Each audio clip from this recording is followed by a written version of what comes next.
todas, mi nombre es Sara Brun, soy escritora, periodista y directora de cortos y documentales.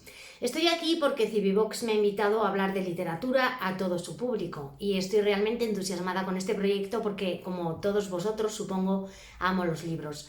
Así que vamos allá, hablemos de literatura y vamos a empezar en este primer vídeo hablando de un género que cada vez está más en alza, el ensayo. Ahora mismo, las críticas mejores que se pueden hacer de un buen ensayo es que se lee tan rápido como una novela.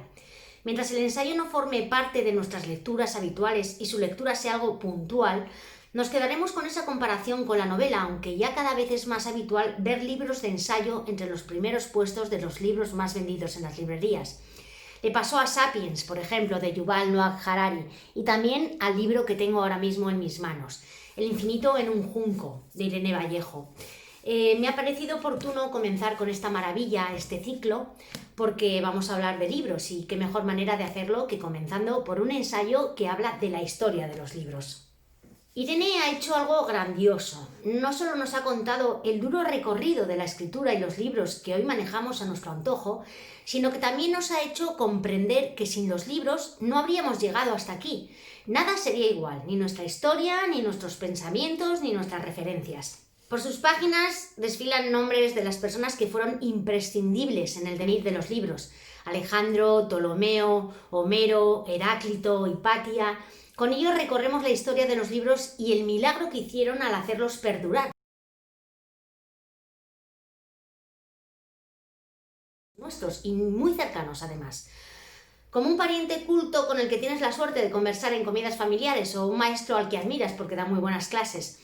Varias veces, mientras pasaba las páginas, tenía que volver a ellas para cerciorarme de que lo que me estaba contando Irene había ocurrido en el siglo V a.C.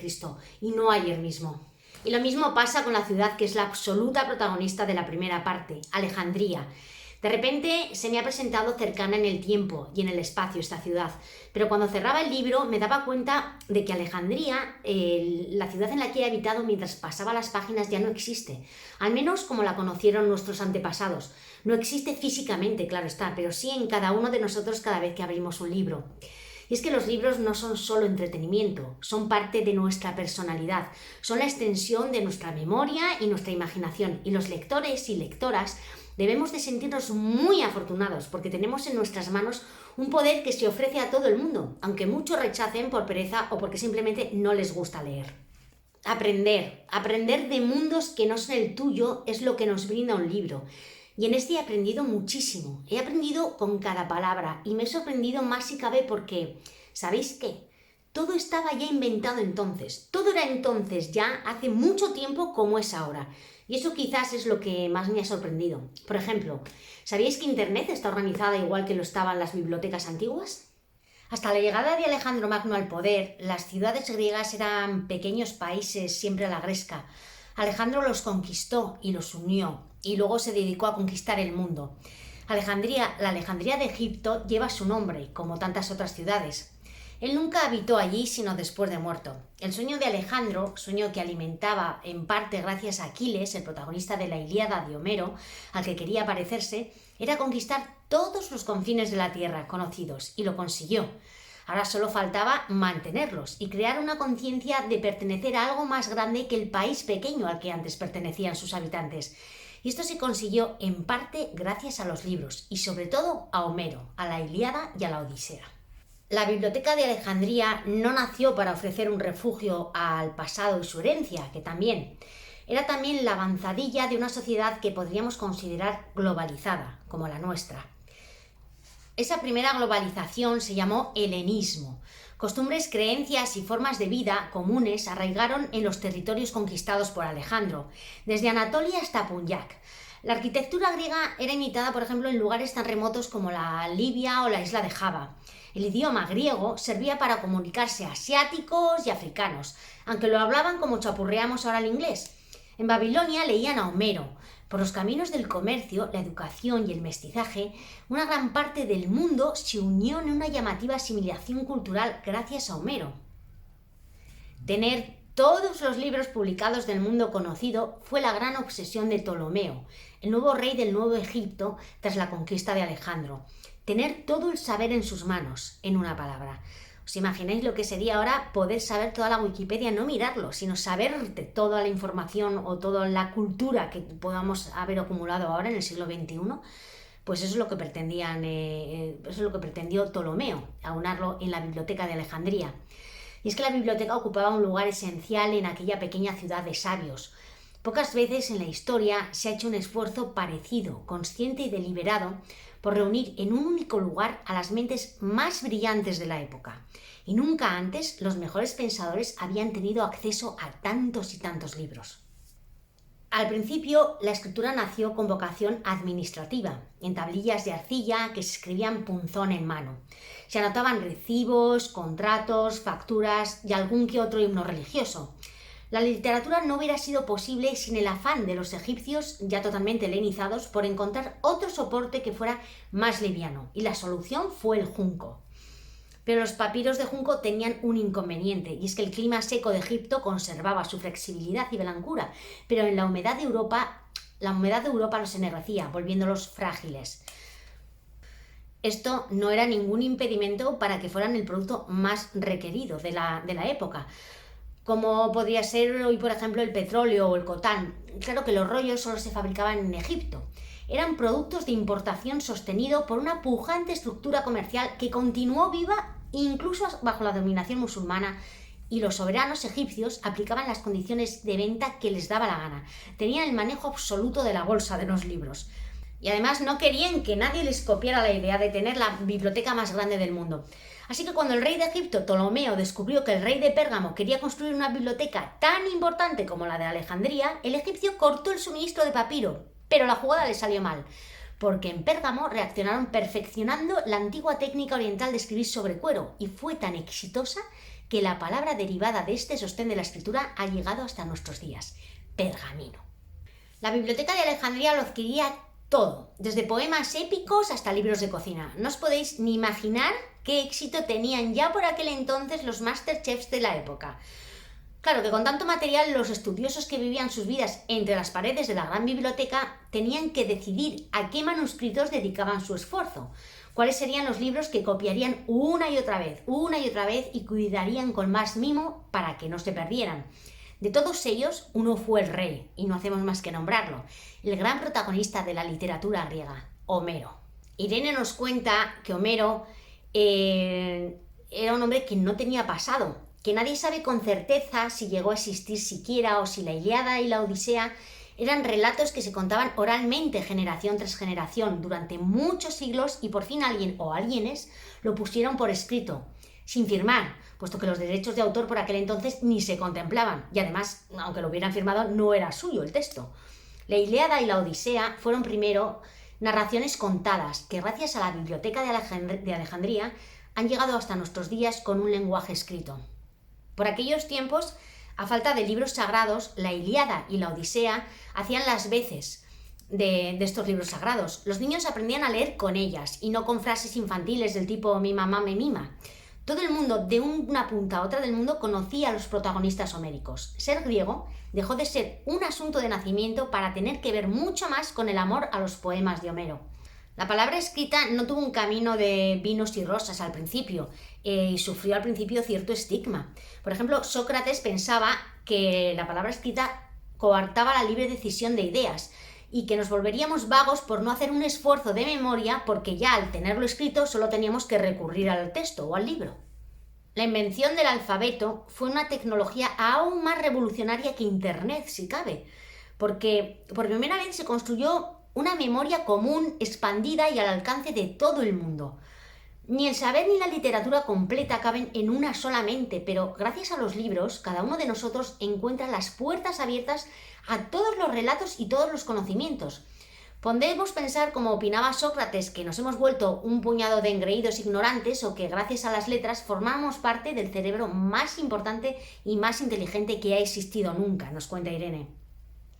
Irene nombra a Borges, que pertenecía al grupo de los que piensan de la segunda manera y que escribió lo siguiente, leo textualmente. De los diversos instrumentos del hombre, el más asombroso es sin duda el libro. Los demás son extensiones de su cuerpo. El microscopio y el telescopio son extensiones de su vida. El teléfono es extensión de la voz.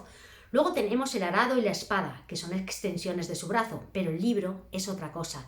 El libro es una extensión de la memoria y de la imaginación. La cultura como motor de vida y de muerte, nos cuenta Irene. Esta antigua fe en la cultura nació casi como un credo religioso, incluso con su lado místico y su promesa de salvación. Creían los griegos que en la vida de ultratumba las almas de los elegidos vivirían en praderas regadas por frescos manantiales, donde habría teatros para poetas, coros de danza, conciertos y coloquios alrededor de una mesa de eternos banquetes. Yo como lectora, este es el paraíso que decido para mi más allá. En el siglo II, un seguidor de este culto a la cultura escribía lo siguiente: lo único que merece la pena es la educación. Todos los otros bienes son humanos y pequeños y no merecen ser buscados con gran empeño. Los títulos nobiliarios son un bien de los antepasados. La riqueza es una dávida de la suerte que la quita y la da. La gloria es inestable. La belleza es efímera, la salud inconstante. La fuerza física cae presa de la enfermedad y la vejez. La instrucción es la única de nuestras cosas que es inmortal y divina, porque solo la inteligencia rejuvenece con los años y el tiempo, que todo lo arrebata. Añade a la vejez sabiduría. Ni siquiera la guerra, que como un torrente todo lo barre y arrastra, puede quitarte todo lo que sabes. Irene ha rastreado cada documento referido a los libros desde antaño, cada libro, fragmento que ha llegado hasta nuestros días y también a los hombres que hicieron que esto fuera posible. Y en este rastreo ha encontrado algo que parece improbable, viniendo de una sociedad como era la griega, que es totalmente patriarcal y que trataba a las mujeres como si fueran menores de edad, sin capacidad para el intelecto ni para decidir nada. Irene ha encontrado a mujeres que también contribuyeron a crear literatura. Cuenta una historia preciosa, que es una conjetura que ella tiene, Irene, pero que no por ello ha dejado de llamarme la atención. Y es que, bueno, los matrimonios en la antigua Grecia tenían como finalidad establecer alianzas prósperas. El amor aquí no pintaba nada. Las mujeres no eran libres y una vez casadas pasaban a formar parte de la decoración de la casa sin que se les permitiera participar en la vida pública para nada. Pericles rompió moldes y se casó con Aspasia, una extranjera con mala reputación. Pero Aspasia era muy lista y muy astuta y ayudó a Pericles en su carrera política, y ella misma tuvo poder porque se movía en los círculos destinados a los hombres. Irene sostiene que pudiera ser ella la que influyera en el cambio de la literatura y se empezara a hablar de la emancipación de la mujer, cosa que no se había oído en Grecia en jamás. Según Irene, puede que Antígona, Lisístrata o Medea le deban su existencia a Aspasia. Y verdad o no, me encanta esta probabilidad.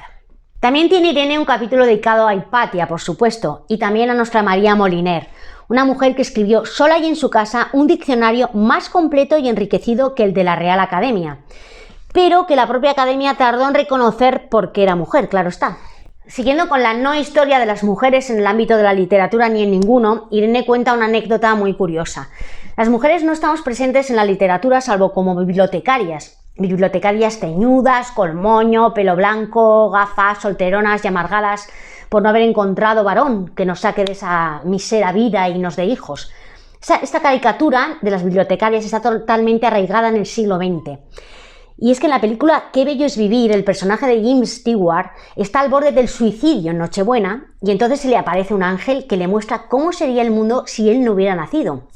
Cuando el protagonista le pregunta al ángel por su mujer, este le contesta que prefiere no enseñarle cómo es el mundo de su mujer sin su presencia, sin la presencia de él en la vida de su mujer, que no le iba a gustar nada. Y él insiste y el ángel al final le dice, bueno, pues es que ahora es... Y en ese momento pensaríamos que iba a decir prostituta, pero no, ahora es bibliotecaria. ¡Tachán! El ángel le acompaña a ver a su mujer con su nueva situación y contempla el protagonista horrorizado cómo su mujer sin él se ha convertido en esa bibliotecaria amargada y solterona que hemos descrito. Y es que para una vez que nos meten participando en algo y este es el papel que jugamos, pues en fin, que esto hay que solucionarlo. No quería acabar la introducción a este libro, El infinito en un junco, sin hablar de la destrucción de las bibliotecas. No podemos saber a ciencia cierta qué es lo que le pasó a la de Alejandría, si fue pasto de las llamas o fue desapareciendo poco a poco porque los nuevos dueños del mundo, los romanos, no tenían como prioridad acumular todos los saberes del mundo en un mismo espacio y la fueron dejando morir. Lo que sí sabemos es que muchas veces los libros han acabado en la hoguera porque eran peligrosos y también un símbolo de la humanidad. Y lo que sí sabemos es lo que le pasó a la biblioteca de Sarajevo, porque todos guardamos en nuestras retinas esas imágenes del fuego devorando el edificio. Ese día algo de nosotros murió también, algo de nuestra historia, algo de nuestro corazón. Una parte de nuestra humanidad fue destruida con ese incendio, porque eso es lo que son los libros, humanidad al alcance de todos. Y quiero acabar la introducción a este libro, espero que haya sembrado en vosotros la semilla de querer leerlo cuanto antes, con unas palabras de la propia Irene. Esta es la historia de una novela coral aún por escribir, el relato de una fabulosa aventura colectiva, la pasión callada de tantos seres humanos unidos por esta misteriosa lealtad. Narradoras orales, inventores, escribas, iluminadores, bibliotecarias, traductores, libreras, vendedores ambulantes, maestras, sabios, espías, rebeldes, viajeros, monjas, esclavos, aventureras, impresores, lectores en sus clubs, en sus casas, en cumbres de montaña, junto al mar que ruge, en las capitales donde la energía se concentra y en los enclaves apartados donde el saber se refugia en tiempos de caos. Gente común cuyos nombres, en muchos casos, no registra la historia. Los olvidados, las anónimas, personas que lucharon por nosotros, por los rostros nebulosos del futuro. Gracias, Irene, por este libro, por estas palabras y por todo. Para mí...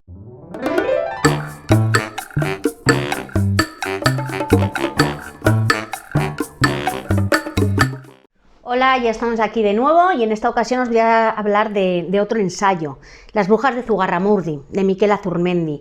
La premisa de este libro, o la de Miquel, es que las brujas nunca existieron y que en realidad fue algo que montaron unos cuantos inquisidores y gente a la que le interesaba para que acabaran en la hoguera, sobre todo mujeres. Este es un libro que he leído detenidamente, subrayado, y he trabajado mucho porque estoy montando una obra que se llama Juicio a una bruja y va precisamente de eso, del interrogatorio entre un inquisidor a dos mujeres acusadas de brujería. Entonces, bueno, casi me sé el libro de memoria y gracias, Miquel, porque la verdad que la documentación que aquí aparece para mí ha sido esencial a la hora de montar esta obra de teatro. Os voy a leer la premisa que escribe Miquel en el prólogo y por la cual nos invita a seguir leyendo este libro. Porque la brujería de las gentes del Vascuence no tenía nada que ver con la brujería existente en la imaginación de dos jueces franceses y de 3 inquisidores españoles que perseguían la brujería de las gentes del Vascuence. Lo que aquellos señores perseguían solo existe en su mente, del mismo modo que los gigantes solo existían en la mente de Don Quijote. Si la realidad cervantina de la Mancha eran simples molinos de viento que no causaban hostilidad alguna a nadie, la realidad de los perseguidos por brujería eran molinos culturales donde se molía y se amasaba la hostilidad entre vecinos. Para convencerte de ello, bastará con seguir leyendo. Os animo a que sigáis leyendo y ahora os voy a contar un poco qué he aprendido yo leyendo Las brujas de Zugarramurdi. Pues bien, el siglo XVII fue un siglo marcado por la hambruna, la enfermedad y la muerte que asolaron la península y, por supuesto, también Navarra. Hacían falta culpables a los que acusar de estas calamidades y en Navarra las brujas se llevaron toda la autoría. En este libro de Miquel Azurmendi descubriremos cómo era la sociedad en esta época en nuestra tierra, qué tuvieron que ver los grandes terratenientes en estas acusaciones, cómo un rumor acabó convirtiéndose en histeria colectiva, cuál fue el papel de la Santa Inquisición y cómo fue el proceso de Logroño que llevó a la hoguera a los acusados y acusadas de brujería. El 8 de noviembre de 1610 se celebró en Logroño un auto de fe en el que 54 personas fueron acusadas de brujería. 11 de ellas fueron condenadas a morir en la hoguera. De esas 11, 6 habían muerto ya en las mazmorras de la Inquisición durante los 2 largos años que duró el proceso. Pero vamos a aclarar términos. Un auto de fe era un juicio donde los reos eran castigados públicamente por la Inquisición. Bien, el auto de fe de Logroño llegó a reunir a 30.000 personas que no se querían perder tan magno acontecimiento, que era algo así como un partido de fútbol entre el Madrid y el Barcelona. Bien, pero ¿de qué estaban acusados realmente estos brujos y brujas, estos supuestos brujos y brujas? ¿Cómo llegaron estos inculpados e inculpadas de brujería a arder en la tierra y no en el infierno? ¿Qué pudo ocurrir para que en el plazo de 2 años Tras este juicio, un tercio de la población del norte de Navarra fuera sospechosa de pertenecer a una secta de brujas. Y es que fueron exactamente 5.000 sospechosos y 3.000 acusados, para los que se estaba diseñando un exterminio al estilo de la solución final de Hitler. Sí, acabar con todo el norte de Navarra para acabar con la brujería. La creencia en los poderes mágicos de algunas personas es universal y probablemente se remita a los chamanes de las cuevas. Se creía en las brujas y esa creencia casi siempre era negativa. Estamos en un siglo, el XVII, en el que todavía la ciencia no ha hecho su aparición y por tanto todo lo malo que ocurre y no tiene explicación es atribuido a la brujería. Que la cosecha se ha estropeado, pues la culpa es de las brujas. Que mi niño recién nacido ha muerto súbitamente, pues la culpa de las brujas. Pero estas brujas, ¿quiénes eran? ¿Eran seres lejanos o cercanos? Pues las brujas eran seres cercanos, muy cercanos. Eran esa vecina que siempre está blasfemando, o aquella otra que le da por robar gallinas, o este otro vecino que es un tanto alborotador, o esta familia entera con la que no me hablo por problemas de tierras y de herencias. Cualquiera en la aldea podía ser susceptible de ser brujo o bruja para el otro. Pero esto no impedía la convivencia, sino que formaba parte de ella como lo formaba Dios. Así que un par de veces al año se celebraban en la iglesia de Zugarramurdi actos de reconciliación donde unos vecinos acusaban a los otros. Los acusados reconocían su culpa de cosas que habían hecho, incluso de las que no. Esto eran cosas menores y todo esto lo confesaban ante los asistentes, porque así era el protocolo. Los vecinos se perdonaban entre ellos y todos a casa a seguir conviviendo en comunidad. Esto era la brujería en estas aldeas hasta que la Inquisición se metió de por medio y la convirtió en lo que todos tenemos ahora mismo en la cabeza. Mujeres guapas, feas, viejas, jóvenes, mujeres dándole vuelta a pócimas venenosas en una olla, mujeres y hombres danzando en actitud sexual alrededor del diablo, mujeres quemadas en la hoguera, hombres y mujeres fornicando en grupo, brujas devorando a niños, mujeres malas y feas volando en una escoba. Esta persecución en masa, consecuencia de un pánico generalizado que se instaló entre las gentes de los valles, tiene como origen la mente trastornada de un juez francés, 2 inquisidores españoles y unos cuantos curas que creían que acabando con las brujas estaban salvando al mundo cristiano. Pero las brujas no existían, así que tuvieron que inventarlas.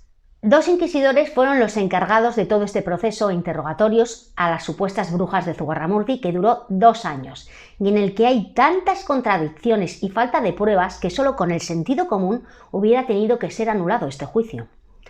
Claro que no toda la Iglesia ni toda la Inquisición estaban de acuerdo con esta pantomima.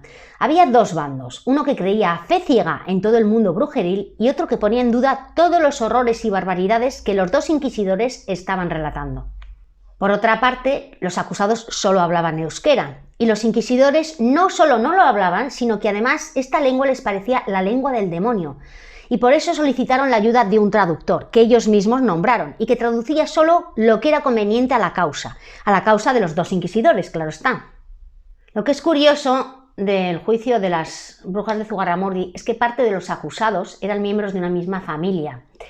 Y aunque los inquisidores los acusaban de ser brujos, en realidad estaban allí por algo totalmente distinto, porque eran agitadores en el pueblo.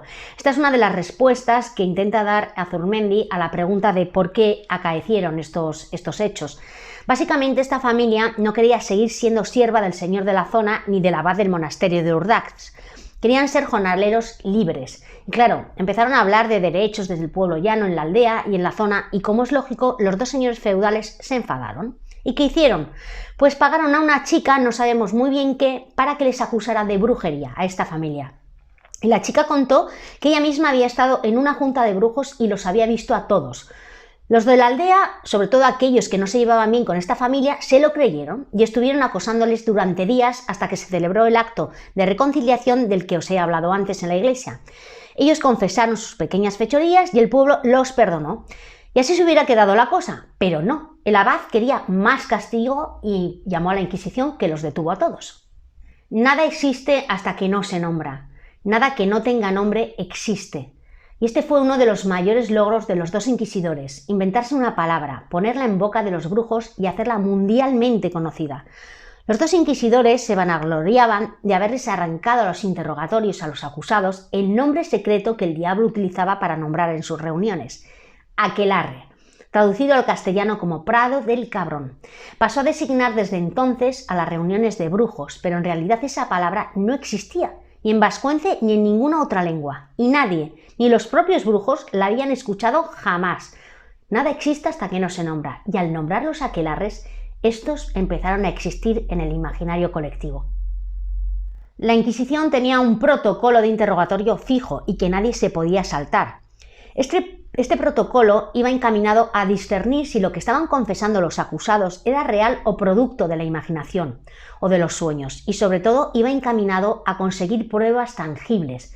Pero los dos inquisidores, Becerra y Valle, se saltaron el protocolo y actuaron por su cuenta para conseguir las confesiones que ellos querían escuchar. Para empezar, detuvieron ilegalmente a los 10 acusados primeros. Para continuar, no levantaron acta de todas las contestaciones de los acusados, solo de las que más perjudicaban a los reos. Tampoco hicieron constar en ningún momento las continuas promesas que les hacían de libertad a los acusados si confesaban lo que ellos querían. Por supuesto, no indicaron que las transcripciones podían estar mal debido a que los acusados solo hablaban euskera. Y que decir tiene que no aportaron ni una sola prueba tangible que pudiera demostrar nada. Condujeron los interrogatorios introduciendo en las preguntas las respuestas que ellos querían escuchar. Y una cosa más, permitieron que los acusados se encontraran en las mazmorras para que hablaran de lo que estaba pasando y se convencieran los unos a los otros de que la única manera de salir de ahí era confesando aquello que los dos inquisidores querían. Estos encuentros también estaban rotundamente prohibidos por la Inquisición. Cuando se aísla a un ser humano durante mucho tiempo, desconectado de la vida que ha conocido hasta entonces, y se le coacciona alternando la violencia con una amabilidad persuasiva para que confiese sus delitos, se corre el riesgo no solo de obtener una confesión falsa, sino también de que el acusado se acabe creyendo lo que está confesando, nos cuenta Miquel Azurmendi. Mazmorras de aislamiento, frío intenso, guardianes armados, imposibilidad de entenderse en su idioma y días de no entender nada, escuchando promesas de libertad a cambio de que confesaran lo que les estaban pidiendo, acabaron mermando la voluntad de todos ellos porque ahí dentro habían perdido algo más que la libertad, habían perdido la identidad. Porque en la aldea uno puede ser mejor o peor visto, pero es alguien, se llama María de Barrenechea o Juan de Gorbiru, es nombrado y por lo menos existe, pero aquí, con el paso de los días, fueron convirtiéndose en peleles, en muñecos que repetían aquello que sus interrogadores siniestros y poderosos querían escuchar, como los niños cuando son pillados en una maldad y se excusan a sus padres con una mentira que saben que les va a agradar para ser perdonados. Dentro de esas mazmorras, los acusados se convirtieron en zombies y al final, uno detrás de otro, fueron cayendo, relata Miquel Azurmendi. Y acabaron confesando que acudían a los aquelarres, que practicaban sexo con el diablo y también entre ellos, que el diablo les daba un sapo que les permitía volar, que celebraban misas negras, que se comían a niños vivos, que mataban a bebés chupándoles la fontanela, que podían hacerse invisibles o diminutos o transformarse en animales para despistar a los vecinos y que no los vieran acudir al aquelarre. Acabaron confesando las fantasías que los inquisidores tenían en la cabeza en parte debido a dos libros que habían leído. Uno es Maleus Maleficarum y trata de cómo descubrir a las brujas y qué hay que hacer con ellas y va en contra totalmente de las mujeres. Dice así: para esta práctica de este abominable mal de la brujería se requieren 4 puntos. 1. Renunciar de la manera más profana a la fe católica. 2. Dedicarse en cuerpo y alma a todos los males. 3. Ofrecer a Satán bebés no bautizados. 4. Dedicarse a todo tipo de lujuria carnal con íncubos y súcubos y a todo tipo de asquerosos deleites. Hay una gran cantidad de brujos en el frágil sexo femenino, en mayor proporción que entre los hombres. Lo confirma la experiencia. ¿Qué otra cosa es una mujer sino un enemigo de la amistad, un castigo inevitable, un mal necesario, una tentación natural, una calamidad deseable, un peligro doméstico? Así como por su primer defecto de inteligencia son más propensas a abjurar de la fe, así por su segundo defecto de afectos y pasiones exagerados buscan, cavilan e infligen diversas venganzas, ya sea por brujería o por otros medios, por lo cual no es asombroso que existan tantas brujas de este sexo. Toda la brujería proviene del apetito carnal que en las mujeres es insaciable. Las brujas provocan granizo y graves tempestades y rayos, causan esterilidad en los hombres y animales, ofrecen a los demonios los niños que no devoran. Nunca se supo que una persona inocente hubiera sido castigada por sospecha de brujería. Dios jamás permitiría que esto ocurriera. En fin, La mayoría de los acusados de Zugarramurdi murieron en las mazmorras de tifus. Los inquisidores achacaron estas muertes a la mano del diablo y no a las condiciones infrahumanas y los maltratos psicológicos que estaban sufriendo. La Inquisición no los sometió a tortura física, y es que no hizo falta. Por supuesto, nadie se molestó en comprobar si los crímenes de los que se autoinculpaban habían existido en realidad. Nadie se molestó en comprobar si esos niños y niñas asesinados, esos bebés a los que les chupaban la sangre, habían aparecido muertos en sus cunas. Nadie se molestó en comprobar si esos bebés habían siquiera nacido. Lo que ocurrió luego fue mucho peor. En el auto de fe de Logroño se leyeron todas las acusaciones, las que hemos escuchado en este interrogatorio y muchas más. Recordemos que este juicio público fue presenciado por 30.000 personas, muchas de ellas provenientes de los valles del norte de Navarra, puesto que la mayoría de los acusados y acusadas eran de ahí. El público escuchaba horrorizado las maldades que las brujas habían llevado a cabo y volvieron a sus casas con el miedo metido en el cuerpo y convencidos de que los brujos y las brujas existían, tal y como los habían pintado en la Inquisición. Y en las aldeas de Zugarramurdi, Urdax, Vera o Lesaca, entre otras, cundió el pánico generalizado. A estos relatores de los pueblos que habían presenciado el juicio se les sumaron numerosos predicadores que acudieron a la zona cual cucarachas para instruir a esas gentes en el cristianismo. Pero sin duda los sermones más terroríficos sobre las brujas se hicieron desde los púlpitos de algunas iglesias y que yo me imagino así. Arrepentíos, brujos y brujas, y confesad, solo así os salvaréis. Y a vosotros os digo, el diablo se ha instalado en estas tierras llenas de siervas que lo adoran. Así que si sospecháis de cualquier vecino o vecina, hermano o hermana, o incluso de vuestra propia mujer, dad los nombres, porque esos brujos y brujas son los que se llevan a vuestros hijos por las noches cuando duermen en los aquelarres y los obligan a hacerse brujos.